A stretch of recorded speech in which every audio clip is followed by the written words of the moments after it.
had to do a follow-up video on this subject because of the feedback I got from the first video. You know, a lot of people are talking about Michael Brown didn't deserve to die. Shoplifting is not something you should be killed over. I'm not arguing against that. The police officer should be found guilty and he should be sentenced. But believing one does not negate the other. It was cold-blooded murder. It was an execution. But at the same time, Michael Brown provoked his own murder.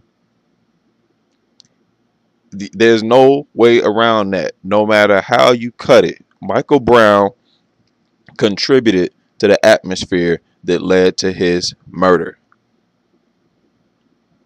And at the same time, the cop, if Michael Brown had his hands up, the cop is guilty of murder, period.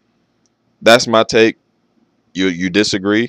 Then we agree to disagree. But let me ask you something. If you saw that tape, the surveillance video of him in the store stealing those cigars and tossing around the store clerk, if you saw that video and he lived right next door to you, would you want to continue living there? I'll tell you what I'll do. I'll watch his every move. And I would not want to be cool with him at all. Because I hate thieves. Especially thieves who are willing to get violent and who are huge. 6'4" thief, nearly 300 pounds. You know, in other countries, in some countries, they will kill thieves for that very same reason. Nobody wants to live next to a thief or even the same neighborhood as a thief. You don't know when you're going to go to work, come home, your stuff going to be gone. You might be laying in the middle of the night. He break in the home, beat you up. Let's get fucking real. This going to hurt a lot of people's feelings. Now, I really don't give a shit. But let's be real. Had I saw that video and I knew that motherfucker lived close to me or even on my block, oh, I would get a weapon.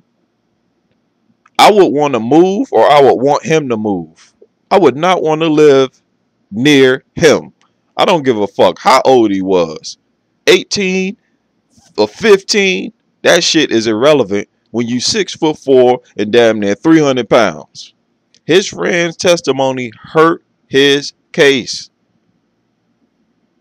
Because if you just robbed a goddamn store and you so big and bold, you're going to start walking in the middle of the goddamn street. I'm not even talking about the store. You can forget it. You can cut that out of the story. Don't even consider that right now. Let's just deal with the fact that he started walking down the middle of the goddamn street. Why wouldn't you try to sneak home if you just robbed a place? How is you so fucking arrogant? You gonna strong arm robbery and then you gonna start walking down the middle of the fucking street. Just bring attention, draw attention to yourself. You should be low key and sneaking your ass home. And this according to his own friend's testimony. And how the hell, and you gonna tell the cop that you're not gonna get out of the street? You're gonna refuse to follow his instructions to get on the sidewalk even after you just robbed the fucking place? You contributed to your own murder if you do shit like that. Had I saw a black man doing that, walking down the middle of the street, and then refused to get on the sidewalk when asked to by a cop, I would ask that man, do you have a death wish? As a black man, fuck laws. Fuck all this. It's unjustified. As a black man, you risking your fucking life when you doing shit like that.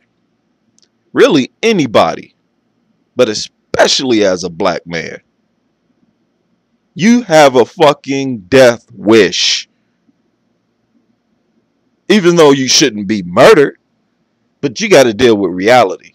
Y'all want to live in this fucking fantasy land as if race don't exist. You motherfuckers better start acting like race exists. But regardless of your fucking race, you a stupid motherfucker. And if if you end up being murdered, because I 100% believe that Michael Brown had to push that door back on that cop. He's with his friend. He had just, bullied around the store clerk. He not gonna stand there and get punked out by no cop. He already riled up. His blood is already flowing, and then a cop opens the door and hits him with the door, which is what I think might happen. He said the door ricocheted off Michael Brown and swung. I mean, bullshit. Somebody swing a car door open, and it's not gonna bounce off my body and knock him back in the car. Michael pushed that cop back in the car. Now you doing that shit, pushing the cop back in, or pushing his door. You're showing resistance after already refusing to obey the law, knowing that you breaking the law. You have contributed to your own murder, regardless if you were murdered wrongfully or not. And this is the kind of behavior I want to deal with. The stupid shit that black people do that contributes to their own mistreatment or murder. So that's all I got to say on this shit, man. I'm really done with it. This is the third video I made on this shit, and that's the way I see it. Stay tuned.